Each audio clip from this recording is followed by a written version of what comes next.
Learn to make perfect cinnamon rolls just like this.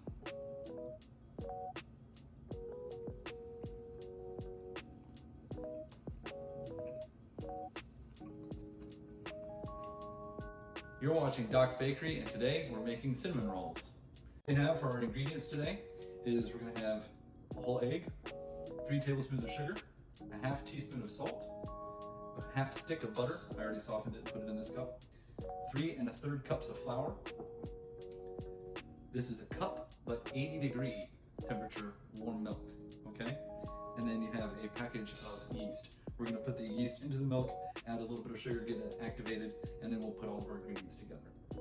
We're gonna be using our dough hook attachment for our KitchenAid mixer.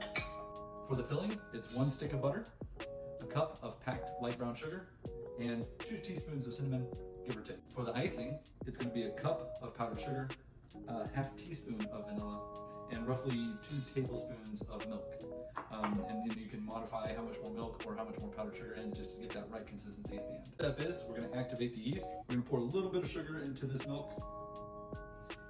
We're going to pour the entire packet of the yeast into the milk.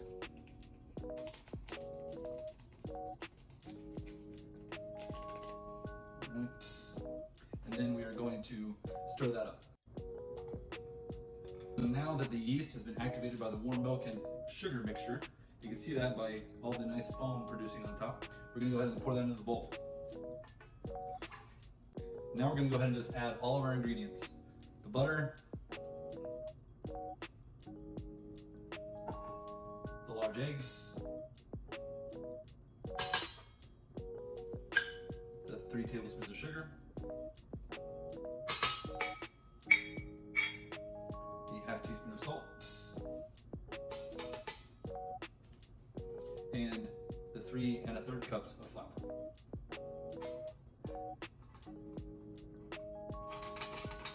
All right, as I explained earlier, we're going to be using our dough hook attachment.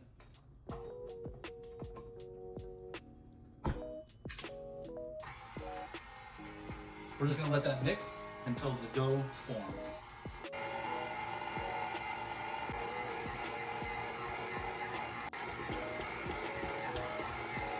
All right, once the dough is done. All right, now that the dough is formed, we're gonna cover it with a nice warm rag, keep it in the bowl, and we're gonna let that rise till it's about double in size. Sometimes it takes an hour, sometimes it takes longer.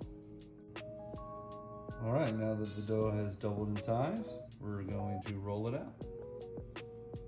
So our dough has doubled in size, so we're gonna scrape it out and put it onto our floured surface. All right. Now that we rolled this out to our desired thickness, we're going to make our filling and we're going to put that in. It's a full stick of butter, the cup of brown sugar, and 2 teaspoons of cinnamon. Now that we have our filling made, we're going to go ahead and spread it all over the dough. As you can see, I just used the back of the spoon and I just spread it out. Make sure we get a good even coating all over all the dough. I love the smell and flavor of this Saigon cinnamon. Oh, so good.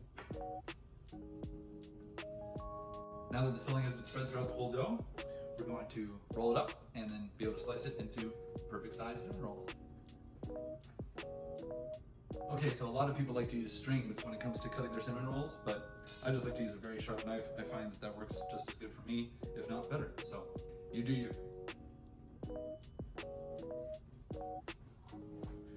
We're gonna get that perfect, beautiful cinnamon roll. Makes the perfect little cinnamon roll. Guys, now that our dough has risen again, they are ready to bake. We're gonna do a 375-degree oven for 20 to 25 minutes until they're nice and golden brown. Now, if you notice that they're starting to get too brown before they're completely cooked all the way through, a little trick is to take a piece of aluminum foil and just put it on top so you don't burn the tops, but you still get the full cooked dough.